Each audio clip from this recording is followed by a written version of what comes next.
जब जिंदगी बहुत संघर्ष में चल रही हो, बहुत दुख का जीवन चल रहा हो, बहुत कष्ट का जीवन चल रहा हो, बहुत कष्टमय जीवन चल रहा हो, तब शमी के 5 पत्ते एक दुर्वा के साथ एक अक्षत चावल का एक दाना, वो भी हल्दी में भिंगोया हुआ हो या केसर में भिंगोया हुआ हो, शमी पत्र 5, एक दुर्वा, एक चावल का दाना, जो दिल से हृदय से बेलपत्री के वृक्ष के नीचे पार्थिव लिंग का निर्माण कर कर मट्टी का शिवलिंग बनाकर प्रदोष काल में, मतलब शाम के समय पर शिवलिंग बनाकर उस पे जल चढ़ाकर, जो ये 5 शमी का पत्र, एक दुर्वा और एक चावल का दाना, अपनी कामना कर कर, जो दुख चल रहा है बाबा से विनय कर कर एक एक पत्ता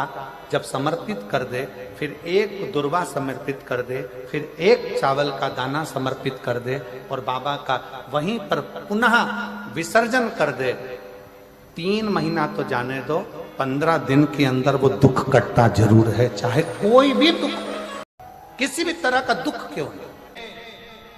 एक बेलपत्र के वृक्ष की परिक्रमा करने वाले को हजारों अश्वमेघ यज्ञ का फल प्राप्त हो जाता है, हजारों अश्वमेघ यज्ञ का फल प्राप्त हो जाता है। उसी तरह एक पार्थिव लिंग का निर्माण करने वाले को, मिट्टी का शिवलिंग का निर्माण कर कर पूजन करने वालों को 12 ज्योतिर्लिंग के शिवलिंग के दर्शन का पुण्य फल प्राप्त। प्रकट वर्णन किया गया शंकर भगवान की आराधना में, शिव की आराधना में, जब तुम्हें लगता है कि तुम्हारा व्यापार नहीं चल रहा, कोई तुम्हें धोखा दे रहा है, लक्ष्मी नहीं आ रही, बहुत चिंता में पड़े हुए हो, बहुत टेंशन में जिंदगी चल रही है, बहुत बीमारियां तुमको घेर ली है और चारों तरफ अंधेरा ही अंधेरा नजर आ रहा है, तुमने विचार करा अब मैं तो मर जाऊं तो अच्छा, मैं सुसाइड कर लूं तो अच्छा, मैं मर जाऊं तो अच्छा, तो मरने से पहले एक काम कर कर देखना, शंकर भगवान की आराधना कर कर देखना, शिव पर एक लोटा जल चढ़ा कर देखना, और ज्यादा चिंता, ज्यादा टेंशन हो तो बेलपत्री के जड़ को घिसकर उसका चंदन बनाकर शंकर को लेपन कर कर उसकी भी आराधना कर कर देखना कि बेल चंदन का फल क्या है। बेलपत्र, एक बेल की नीचे की डंडी से लेकर ये 2 पत्तियां जहां लगी हैं, और 2 पत्ती से लेकर ये बीच की जो पत्ती है उसमें जो गेप है, उसमें जो जगह दिख रही है आपको, ये 2 पत्ती से लेकर बीच की पत्ती के बीच में जो जगह खाली रहती है, 33 कोटि देवी देवताओं विराजमान रहते हैं इस बीच की जगह में। जब शिव जी को चढ़ाया जाता है तब इस पत्ती के बीच की जगह शंकर के शिवलिंग पर रखा जाता है, तो शिव जी इतने प्रसन्न होते हैं कि मेरी स्तुति करने के लिए ये भक्त 33 कोटि देवताओं को लेकर आया है, मेरी स्तुति करने के लिए। लोग चावल लाए, लोग अंबारियां लाए, धन लाए, दौलत लाए, संपदा लाए, पर एक शंकर का भक्त ऐसा होता है जो एक बेलपत्री के रूप में 33 कोटि देवताओं को, 64 योगिनियों को, आदि शक्तियों को शंकर को समर्पित कर। कहीं हमने गौदान नहीं करा, कहीं हम किसी तीर्थ में नहीं गए, हमने कहीं गौदान नहीं करा, हमने कहीं ब्राह्मण भोजन नहीं कराया, हम कहीं गंगा, यमुना, कावेरी, सरस्वती, नर्मदा, छिपरा, पुण्यवान नदी में हम स्नान नहीं कर पाए। शिव महापुराण की कथा कहती है, भूलवश भी अगर पिपलेश्वर या बटकेश्वर किसी शिवालय पर भूल से भी अगर एक लोटा जल चढ़ जाता है तो देव अधिदेव महादेव सारे तीर्थों का फल अपने आप प्रदान कर देते हैं, भूल से भी चढ़। एकांतेश्वर महादेव, कहीं हमने गौदान नहीं करा, कहीं हम किसी तीर्थ में नहीं गए, हमने कहीं गौदान नहीं करा, हमने कहीं ब्राह्मण भोजन नहीं कराया, हम कहीं गंगा, यमुना, कावेरी, सरस्वती, नर्मदा, छिपरा, पुण्यवान नदी में हम स्नान नहीं कर पाए। शिव महापुराण की कथा कहती है, भूलवश भी अगर पिपलेश्वर या बटकेश्वर किसी शिवालय पर भूल से भी अगर एक लोटा जल चढ़ जाता है तो देव अधिदेव महादेव सारे तीर्थों का फल अपने आप प्रदान कर देते हैं। एकांतेश्वर महादेव जो कि एकांत में बैठा हुआ है, एकांतेश्वर महादेव अकेला बैठा है अलमस्त होकर।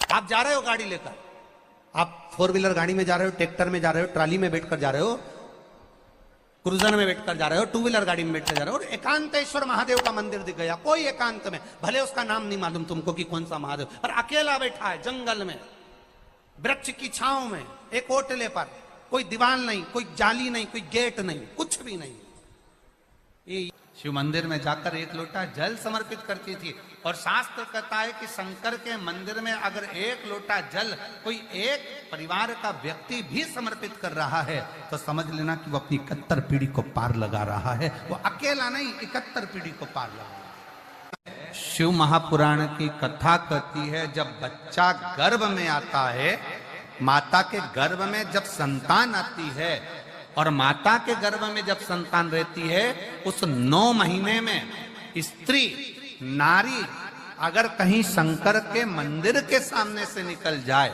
या शिवालय का जल स्त्री को मिला हो, या शंकर भगवान का कोई प्रसाद, या शंकर भगवान का कोई नाम जाप, या शंकर भगवान का कोई मंत्र जाप उस स्त्री के कानों में पहुंच जाए, तो जो गर्भ में बच्चा होता है वो बच्चा शंकर की कथा तक या शिवालय तक उसको बिना बोले ही वो अपने आप चला ही जाता है, पहुंच ही जाता है।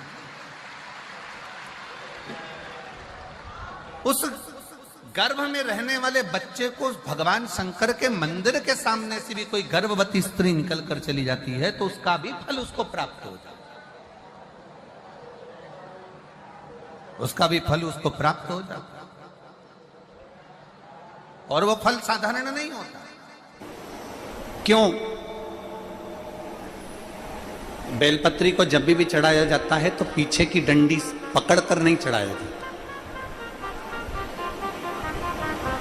बेलपत्री को चढ़ाने के लिए मध्य भाग को, जैसे यह बेलपत्र होता है तो इसका मध्य की जो डंडी होती है, मध्य भाग होता है बेलपत्री का, तब मध्य भाग को पकड़कर हम भगवान शंकर को बेलपत्र समर्पित करते हैं। कोई भी बेलपत्र ऐसे नहीं चढ़ाता कि डंडी पकड़ के चढ़ा दिया, फिर पीछे की डंडी पकड़ के चढ़ा दिया, फिर पीछे की डंडी पकड़ के चढ़ा दिया, फिर डंडी पकड़ा फिर चढ़ा दिया ना। मेरे देवादिदेव महादेव को जब भी बेलपत्र चढ़ाया जाता है तो मध्य भाग, पीछे की डंडी पकड़कर नहीं, मध्य भाग से भगवान शंकर को बेलपत्र समर्पित किया जाता। मध्य भाग से जब भी पकड़ेंगे तो मध्य भाग को पकड़कर बेलपत्र समर्पित करेंगे। क्यों?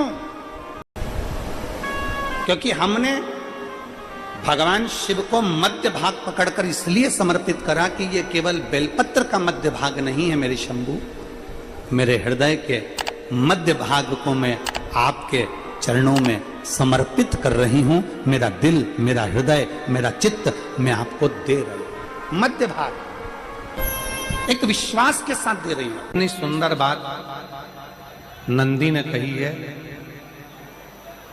नंदी ने ये बात जो कही वो वास्तव में बड़ी सुंदर है कि मान लो यदि कोई कार्य तुम्हारा हो नहीं रहा और पूरी दुनिया में तुमने कर कर देख लिया, बहुत प्रयास कर कर देख लिया, तो भी वो कार्य अगर तुम्हारा नहीं होता तो फिर एक काम करो कि शिव की स्तुति करो, शंकर की स्तुति, शंकर का गुणगान, शंकर की भक्ति, शंकर का स्मरण।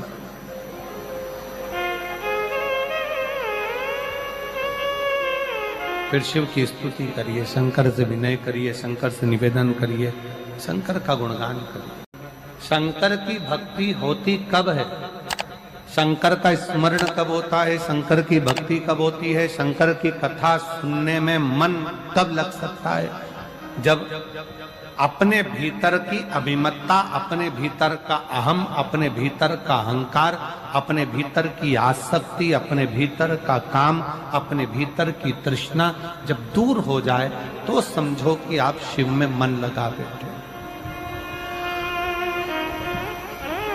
कितने सारे लोग बैठे हैं यहाँ पर कथा में, सब पंडालों के अंदर लोग शिव भक्त बैठे हुए हैं। कई लोग ऐसे भी होंगे जिनका आकर बैठ तो गए पर दिल नहीं लग पाया। दो जल व्यक्ति के जीवन को बदलते। कितने जल? जम के बोलो जरा। दो जल। एक देवाधिदेव महादेव के लिए भरा गया 1 लोटा जल और दूसरा है स्वयं के लिए भरा गया 1 लोटा जल। वो पुराने समय का अगर लेख उठाकर देखेंगे तो पुराने समय के लोग भोजन करने बैठते थे ना, तो भोजन करने से पहले अपने पानी के लोटे को भरकर, अपना गिलास भरकर बैठते थे। किसी ने देखा है कि नहीं देखा? जम के बोलो जरा। देखा है आप लोगों ने?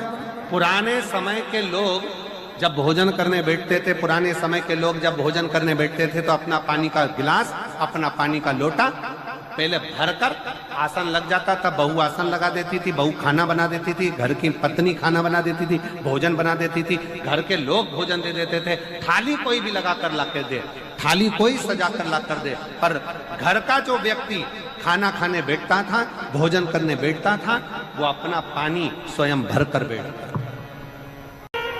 अब आज के जमाने में दुनिया के लोग कहते हैं मैं दुकान चला रहा हूं, दुनिया के लोग कहते हैं मैं घर चला रहा हूं, दुनिया के लोग कहते हैं मैं ये कर रहा हूं।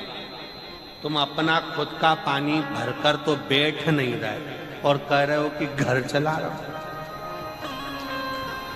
स्वयं का 1 गिलास पानी व्यक्ति नहीं भर पा रहा। कितना सुंदर कहा है महाराज जी। बहुत सावधानी से सुनिएगा। 2 जगह का जल व्यक्ति के जीवन को बदल देता है। एक शिव के लिए भरा गया जल और दूसरा स्वयं के लिए भरा गया जल। शंकर के मंदिर में जा रहे हो, 1 लोटा जल अपने घर से भरकर लेकर चले जाओ और अपने घर में जब तुम भोजन करने बैठ रहे हो, जब तुम रोटी खाने बैठ रहे हो, भोजन करने बैठ रहे हो, भोजन ग्रहण करने बैठ रहे हो, जब तुम भोजन को ग्रहण करने के लिए बैठ रहे हो, तब अपने घर में जब तुम भोजन ग्रहण करने बैठ रहे हो तो 1 लोटा जल या 1 गिलास पानी भर कर बैठो। बहू अच्छी है, पानी भरेगी, मना नहीं है। बेटा अच्छा है, पानी भरेगा, मना नहीं है। पोता अच्छा है, पोती अच्छी है, नाती अच्छा है, पंती अच्छा है, घर में सब अच्छे। तुम्हारी पत्नी भी अच्छी है, तुम खाना खाओगे तो वो पानी ला कर दे देगी। तुम्हारी बहू भी अच्छी है, तुम भोजन करोगे तो वो पानी ला कर दे देगी। तुम्हारा परिवार का हर व्यक्ति अच्छा है, तुम्हारा कहना मानता है। तुम जिमने बैठोगे, भोजन करने बैठोगे तो वो पानी ला कर देगा। पर शिव पुराण की कथा कहती है, जो व्यक्ति भोजन करते समय अपना जल स्वयं भर कर बैठता है, उसकी जिंदगी में से 3 रोग समाप्त हो जाते हैं। कितने रोग समाप्त हो जाते हैं? 3। पहला, अपना जल स्वयं भर कर बैठने वाले के घुटने का कभी भी डॉक्टर उसके घुटने बदलने का बोलेगा ही नहीं, घुटना बदल ही नहीं सकता। स्वयं का जल भर कर बैठो। दूसरे नंबर पर, जिसकी रीढ़ की हड्डी में कमर से लेकर कंधे तक जिसकी हड्डी में दर्द होता हो, या जो सुबह सुबह सोकर उठता हो और उसके कंधे दुखते हो या पीठ दुखती हो। दूसरे नंबर का रीढ़ की हड्डी का दर्द। और तीसरे नंबर का, डॉक्टर को दवाई खा खा कर परेशान हो गए और आधा सिर का रोग, भुकुटी, ये भौएं दुखती हो, सिर दुखता हो, ये कान के पास का दर्द होता हो, तो अपना भोजन करते समय अपना पानी स्वयं भर कर बैठो। आपको ये 3 रोग से मुक्ति अपने आप मिलना प्रारंभ होगा, अपने आप।